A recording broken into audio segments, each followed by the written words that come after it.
الحمد لله وكفى وسلام على عباده الذين اصطفى خصوصا على أفضلهم وخاتم النبيين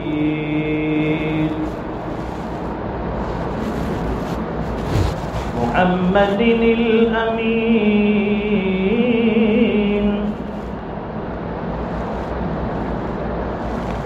وعلى آله وصحبه أجمعين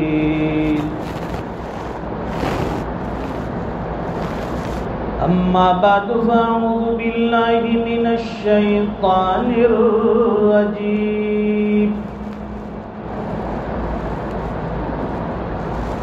بسم الله الرحمن الرحيم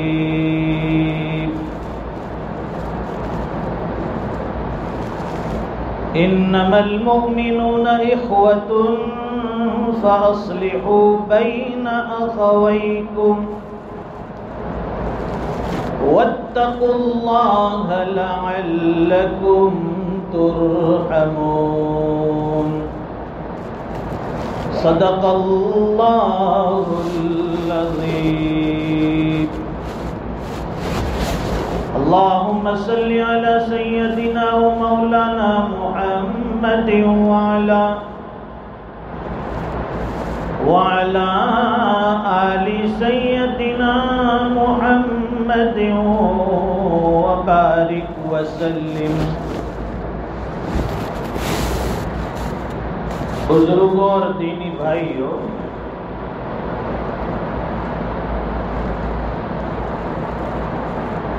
دنیا میں اللہ نے جتنی بھی مخلوقات پیدا فرمائی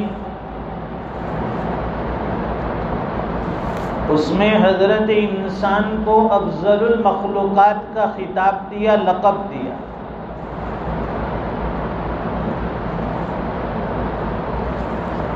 سارے حیوانات، چرند پرند درند،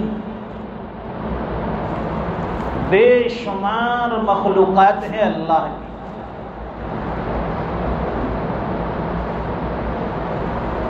انسانوں سے چھوٹی بھی ہے، انسانوں سے بڑی بھی ہے. انسانوں سے کمزور بھی ہے اور انسانوں سے زیادہ طاقتور بھی ہے. ان ساری مخلوقات میں افضلیت اور فوقیت مرتبے کے اعتبار سے اللہ تعالیٰ نے حضرت انسان کو عطا فرمایا. ان کا درجہ بلند، ان کا مرتبہ بلند، یہ مخلوق کی شان بلند. کوئی تو وجہ ہوگی کہ اللہ تعالیٰ نے انسان کو افضل المخلوقات کا خطاب دیا. اس کی سب سے بڑی وجہ یہ ہے کہ ایک تو ایمان، اور دوسری وجہ یہ ہے عبادات. عبادتوں کی وجہ سے اور ایمان کی وجہ سے اللہ تعالیٰ نے اسے یہ رتبہ اور مرتبہ عطا فرمایا. ورنہ طاقت کے اعتبار سے انسان سے بڑی مخلوقات دنیا میں ہیں.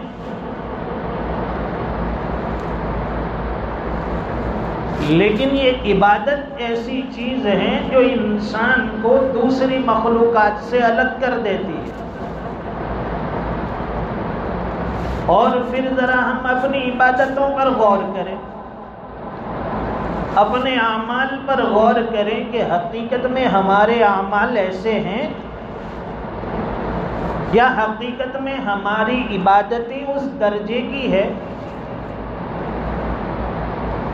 نماز کی 2 رکعتوں میں ہم نہ جانے کتنے خیالات اور کتنے سوچ و بچار نماز کی 2 رکعت میں لاتے ہیں. 2 رکعت زندگی میں ایسی بتلاؤ جس میں اللہ کے علاوہ کسی کا دھیان نہ رہا ہو۔ ایک بزرگ فرماتے ہیں کہ جیسے ہم نماز کے لیے تکبیر تحریمہ باندھتے ہیں، اللہ اکبر کہتے ہیں، جیسے ہی اللہ اکبر ہوتا ہے تو ہمارے خیالات کا فلائٹ ٹیک آف کرتا ہے، ہم خیالات کے ہوائی جہاز میں سوار ہو جاتے ہیں۔ یہی بیٹھے بیٹھے نمازوں میں دیکھیے، عبادت جو ہے اس میں انسان کے ساتھ نفس بھی ہے، شیطان بھی ہے، وسوسے آتے ہیں دل میں۔ یہ خیالات اور وسوسے ایسے فارغ وقت میں نہیں آئیں گے، آپ بیٹھے ہیں دوستوں کے ساتھ گپ شپ میں لگے ہیں یا فری بیٹھے، اتنے خیالات نہیں ستائیں گے۔ نمازوں میں زیادہ، نماز میں آدمی جیسے ہی تکبیر تحریمہ باندھتا ہے خیالات شروع ہوتے ہیں۔ یہیں بیٹھے بیٹھے وہ کبھی تو انگلینڈ میں ہوتا ہے، کبھی کینیڈا میں ہوتا ہے، کبھی افریقہ میں ہوتا ہے، اور یہی نمازوں کے اندر خیالات میں حج عمرے بھی کر لیتا ہے۔ تو فرماتے ہیں کہ جیسے ہی ہمارا نماز کے اندر تکبیر تحریمہ کا ہونا اور خیالات کے فلائٹ کا ٹیک آف کرنا، 2 رکعت میں نہ جانے کیا کیا پلاننگ، کیا کیا عزائمیں، کیا کیا تمنائیں باندھ لیتے، اور ساری بری چیزیں نماز میں ہمیں یاد آ جاتی ہیں۔ ایک صاحب کی کوئی چیز گم ہو گئی، کھو گئی تھی، بہت زیادہ کوشش کی تلاش کرنے کی، یاد کرنے کی، نہ تو وہ چیز مل رہی ہے نہ یاد آتا ہے۔ کسی اللہ والے سے جا کر پوچھا کہ بھائی کیا بات ہے؟ کہا کہ حضرت فلاں چیز قیمتی ہے، گم ہو گئی ہے، تلاش کرنے کے باوجود نہیں ملتی، سوچنے کے باوجود یاد نہیں آتا۔ تو فرمائے کہ 2 رکعت نماز کی نیت باندھ لو۔ اس نے جیسے ہی تکبیر تحریمہ کہی، اللہ اکبر، اور سورہ فاتحہ شروع کی، ابھی تو اس نے سورہ فاتحہ شروع کی اور اسے وہ چیز یاد آ گئی کہ میں نے یہ چیز فلاں جگہ رکھی ہے۔ اس اللہ کے بندے نے وہیں سے نماز کو توڑ دیا اور جا کر اپنی چیز حاصل کر دی۔ کم از کم 2 رکعت تو وہ پوری کر لیتا، لیکن نماز بھی پڑھی تھی کس نیت سے؟ وہ کھوئی ہوئی چیز ہمیں مل جائے۔ اس لیے کہتے ہیں کہ اگر کوئی چیز یاد نہیں آتی تو 2 رکعت کی نیت باندھ لو، یاد آ جائے گی۔ یہ ہماری عبادتوں کا حل۔ تو فرمایا کہ ہم خیالات کے ہوائی جہاز میں ٹیک آف کرتے ہیں، اور جب امام یا خود اپنی انفرادی نماز میں السلام علیکم ورحمۃ اللہ، جب سلام پھیرا جاتا ہے تو فرماتے ہیں کہ وہ خیالات کا ہمارا ہوائی جہاز لینڈ کرتا ہے، نیچے اترتا ہے۔ 2 رکعت میں ہم لوگ ساری سواریاں، سارے سفر، سارے پلاننگ کر لیتے ہیں۔ اب آپ سوچئے کہ جن عبادتوں کی وجہ سے اللہ تعالیٰ نے ہمیں وہ امتیاز اور مرتبہ عطا فرمایا دوسری مخلوقات کے سے ممتاز ہونے کا، کیا حقیقت میں ہماری نماز اس قابل ہے کہ ہم دوسری مخلوقات سے الگ ہو جائے، ہمیں ہماری عبادتیں ایک امتیازی شان دلا سکیں؟ فرمائے کہ نہیں؟ ہمارے حضرت اکثر فرمایا کرتے ہیں کہ ایک جگہ مسجد میں جماعت کی نماز میں یعنی رکعتوں میں اختلاف ہو گیا۔ کوئی کہتا ہے کہ 3 رکعت ہوئی، کوئی کہتا ہے کہ 4 رکعتیں ہوئی۔ امام صاحب بھی تشویش میں تھے کہ 3 ہوئی ہے یا 4 ہوئی ہے، اب حتمی فیصلہ نہیں ہو رہا ہے۔ کچھ لوگ کہہ رہے ہیں کہ 3 رکعت ہوئی ہے، کچھ لوگ کہہ رہے ہیں کہ 4 رکعتیں ہوئی ہیں۔ کافی دیر گزر گئی، مجمع میں ایک بڑے میاں بھی کونے میں بیٹھے تھے۔ انہوں نے وہاں سے انگلی اٹھائی، امام صاحب سے کہنے لگے کہ امام صاحب میں گارنٹی کے ساتھ کہتا ہوں کہ 4 رکعت نماز مکمل ہو گئی۔ اب ساری مسجد سناٹا، بڑے میاں کی طرف دیکھنے لگے کہ سب لوگ تشویش میں ہیں، یہ اتنے یقینی طور پر کیسے کہہ سکتے ہیں کہ 4 رکعتیں ہوئی؟ پوچھا کہ بڑے میاں ذرا کوئی دلیل بھی دیجیے، کوئی وجہ بھی بتائیے معقول کہ ہمیں پتہ چلے کہ حقیقت میں 4 رکعتیں ہوئی۔ وہ بڑے میاں مسکرا کر بولے پن کے ساتھ کہنے لگے کہ اصل میں میری 4 دکانیں ہیں، میں ہر دکان کا حساب 1 رکعت میں کر لیتا ہوں۔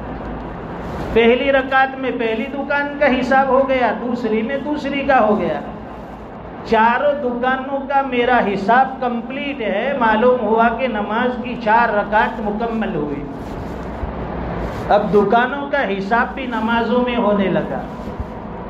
اس لیے وہ اللہ والے کہتے ہیں نا کہ خیالات کے ہوائی جہاز میں ہم لوگ ٹیک آف کرتے ہیں، سفر کرتے ہیں، بیٹھے بیٹھے شادی بھی ہو جاتی ہے یہی نمازوں کے اندر، لڑکی بھی پسند کر لی، نکاح بھی ہو گیا اور ہنی مون پر بھی چلا گیا۔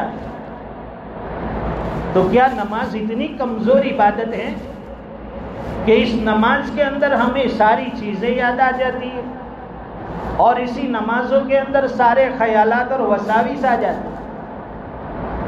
اس کی بڑی وجہ یہ ہے دوستو کہ آج ہمارے معاملات صحیح نہیں رہے، ہمارے اخلاق صحیح نہیں رہے، ہمارے تعلقات صحیح نہیں رہے۔ تعلقات دیکھیے، ہمارے رشتہ داروں کے ساتھ ہماری نہیں بنتی، بھائیوں کے ساتھ آپس میں ہماری نہیں بنتی، چچا زاد بھائیوں کے ساتھ ہمارا اختلاف، پھوپھی زاد بھائیوں کے ساتھ اختلاف، خالہ زاد بھائیوں کے ساتھ اختلاف، ماما زاد بھائی بہنوں کے ساتھ اختلاف، ہر خاندان میں دراریں پڑی ہوئی ہے۔ اور مسئلہ زر، زمین، جائیداد، یا تو عورت کی وجہ سے اختلاف اور جھگڑا ہے، یا زمین کا کوئی لوچا میٹر ہے، یا پھر جائیداد پراپرٹی کا مسئلہ ہے۔ یہ گھر گھر کی کہانی ہے۔ اور ہر ملنے والا یعنی جس کو اپنا حق ملتا ہے تو ہر حق لینے والے کو یہ سمجھ میں آتا ہے، وہ یہ سمجھتا ہے کہ مجھے میرا پورا حق نہیں ملا، فلاں کو زیادہ ملا ہے۔ اسے جا کر پوچھا جائے، وہ کہتا ہے کہ نہیں مجھے تو کم ملا ہے، آپ کو زیادہ ملا ہے۔ ہر آدمی کا یہ شکوہ ہے، ہر آدمی کا یہ رونا ہے کہ مجھے میرا حق نہیں ملا۔ اس وجہ سے یہ جھگڑے۔ علماء نے لکھا ہے، فرماتے ہیں کہ اگر ہر آدمی اپنا حق دینے والا بن جائے، حکیم الامت مجدد ملت حضرت مولانا شاہ اشرف علی تھانوی رحمۃ اللہ علیہ نے بڑی پتے کی بات کی۔ ہمارے مشائخ اور علماء فرماتے ہیں کہ اگر کسی آدمی کو اپنی ذات کی اصلاح کرنی ہے، اگر کسی شیخ سے بیعت نہیں ہے اور اپنے آپ کی اصلاح کرنی ہے تو فرماتے ہیں کہ حضرت حکیم الامت رحمۃ اللہ علیہ کے ملفوظات، آپ کے خطبات، آپ کی کتابوں کا مطالعہ کرتا جائے گا، انشاءاللہ خود بخود اصلاح ہوتی جائے گی۔ حضرت کی باتوں میں وہ جاذبیت ہے، حضرت کی باتوں میں وہ رعب اور دبدبہ ہے کہ انسان کے دل پر اثر کرتی ہے یہ باتیں۔ تو حضرت حکیم الامت رحمۃ اللہ علیہ فرماتے ہیں کہ دنیا میں اگر ہر آدمی دوسرے کو حق دینے والا بن جائے، ہر انسان کے اندر یہ جذبہ پیدا ہو جائے کہ میں دوسرے کو، سامنے والے کو اس کا حق دے دوں، فرماتے سارے جھگڑے ختم ہو جائیں گے۔ یہ جھگڑے کیوں ہوتے ہیں؟ حق لینے کے لیے۔ اب اگر ہم نے سامنے والے کو اس کا حق دے دیا، جھگڑے ختم۔ سامنے والا اپنے سامنے والے کو اس کا حق دے دے، جھگڑے ختم۔ اس لیے بعض علماء نے لکھا ہے کہ اگر تم حق بجانب ہو، تمہارا حق نکلتا ہے اس کے باوجود تم نے اپنا حق چھوڑ دیا. فرماتے قیامت کے دن اللہ تعالیٰ آپ کو وہ حق دلوائے گے, آپ کا وہ حق دیں گے آپ کو. تو ہمارے معاملات صحیح نہیں رہے, ہمارے تعلقات میں دراڑیں پڑی ہیں. دو دوست آپس میں بیٹھے ہوئے, مل کر گپ شپ ہو رہی ہے, میٹھی میٹھی باتیں ہیں. بظاہر تو یہ پتہ چلتا ہے کہ بڑا یارانہ ہے ان کے درمیان, بڑی محبتیں ہیں, بڑے جگری یار ہیں, دوست ہیں. لیکن جب تیسرا آدمی آ کر بیٹھتا ہے, پتہ چلتا ہے وہ دوسرا جاتا ہے, تب پتہ چلتا ہے کہ دونوں کے درمیان کتنی یاری تھی, کتنی دوستی تھی. فوراً اٹھنے والے کی برائی شروع کر دیتے ہیں, اس کی غیبتیں شروع ہو جاتی ہیں, اس کی کمزوریاں تلاش کی جاتی ہے, اس کے عیوب بیان کیے جاتے ہیں. آج مسلم معاشرے کو ان ساری چیزوں نے کھوکھلا کر دیا ہے. آج ہمارے دل آپس میں جو جڑے ہوئے نہیں ہیں, اختلافات ہیں. اس کی وجہ یہی ہے کہ ہر آدمی دوسرے سے لینے والا بن گیا, دینے کی کسی کو کوئی فکر نہیں. زمین کا بٹوارا ہوا, مجھے فلاں حصہ چاہیے, وہ کہتا ہے کہ نہیں یہ مجھے چاہیے. ارے بھائی شریعت کے مطابق جو فیصلہ ہو, علماء کے درمیان جو فیصلہ ہو اسے تسلیم کر لو, اس میں من جانب اللہ خیر ہے. علماء کو بیچ میں لاتے بھی ہیں, ان سے مشورہ بھی کرتے ہیں, اس کے باوجود ان کی بات نہیں مانتے. ہاں حوالہ کرتے ہیں کہ ہاں ٹھیک ہے حضرت, پھر حضرت کے جانے کے بعد وہ ادھر سے ڈنڈا نکالتا ہے, وہ ادھر سے آستین چڑھاتا ہے. کہا کہ بھائی حضرت کے درمیان فیصلہ ہوا ہے, فلاں عالم کو لائے تھے. کہا کہ نہیں وہ تو تیرا فیور کر کے گئے. حالانکہ عالم کبھی کسی کا فیور نہیں کرتا, وہ شریعت کی روشنی میں مسئلہ بتائے گا, وہ کوئی ایسا فیصلہ کرے گا جو شریعت کے مطابق عین حق بجانب ہو. لیکن ہمیں چونکہ اپنا حق اپنی مرضی کے مطابق نہیں ملا, ہمیں کارنر والی جگہ چاہیے, ہمیں کارنر والا پلاٹ چاہیے, وہ ہمیں نہیں ملا. اب تقسیم میں ہمارا پلاٹ بیچ میں آ گیا تو اب یہ تقسیم ہمیں منظور نہیں, مجھے تو وہی چاہیے. ارے بھائی فیصلہ ہوا, وہ قرعہ ڈالا گیا, چٹھی ڈالی گئی, اس میں تیرا نام یہاں نکلا, کچھ بھی ہو جائے میں کچھ نہیں مانتا. یہی اسی گاؤں کا ایک مسئلہ سناتا ہوں. چند بھائیوں کے درمیان زمین کا مسئلہ تھا, اسی طرح سے تقسیم ہوئی. پوچھا گیا بھائی کس طرح فیصلہ کیا جائے, آپس میں آپ لوگ مشورے سے تقسیم کرو گے یا پھر ہم کوئی راستہ اور حل بتائے. کہا کہ نہیں حضرت آپ جو فیصلہ کریں گے. تو حضرت نے فرمایا کہ ٹھیک ہے, سب کے نام کا قرعہ ڈالا جائے, وہ چٹھی اٹھائی جائے. اب سب کی مرضی سے, سب کے مشورے سے, سب کی اتفاق رائے سے وہ کام ہوا. اب جو صاحب تھے, ایک بھائی تھے, وہ ذرا ٹیڑھے دماغ والے تھے, ہر جگہ ٹیڑھی کھیر موجود ہوتی ہے. انہوں نے وہ چٹھی بھی وہ نکالی, انہوں نے اپنا نام بھی دیکھا کہ چوتھے نمبر کی زمین میری ہے, پہلے نمبر کی فلاں بھائی کی, دوسرے نمبر کی فلاں بھائی کی. سب چیز ہو گئی. جو علماء تشریف لائے تھے دوسری جگہ سے, ان کے درمیان فیصلہ ہو گیا. اس وقت تو بات ہو گئی. ان کے چلے جانے کے بعد پھر ان بھائی سے کہا کہ اب دستخط کیجیے, یہ بٹوارا ہو گیا, تقسیم ہو گئی. وہ کہنے لگے کہ مجھے یہ فیصلہ منظور نہیں. فرمایا کہ بھائی فلاں عالم آئے تھے, انہوں نے شریعت کے مطابق فیصلہ کیا, پھر بھی آپ کو منظور نہیں. ان کی زبان سے جو الفاظ تھے, اللہ کے گھر میں بیٹھا ہوں, اگر زبان سے ایسے کوئی الفاظ نکلے جو شریعت کے خلاف ہو اور دین اسلام کے خلاف ہو, فوراً آدمی ایمان سے نکل جاتا ہے. ان کی زبان سے یہ جملہ نکلا کہ میں شریعت کو نہیں مانتا. الامان والحفیظ, اعوذ باللہ من الشیطان الرجیم, میں شریعت کو نہیں مانتا. اسے اصل میں فیصلہ منظور نہیں تھا, اس کی وجہ سے زبان سے اس نے جملہ نکالا میں شریعت کو نہیں مانتا. فوراً آدمی ایمان سے نکل جاتا ہے. اگر اس حالت میں اس کا انتقال ہو جائے, مسلمانوں کے قبرستان میں دفن کرنے کی بھی اسے اجازت نہیں. اس لیے اپنے الفاظ کو تولو پھر بولو.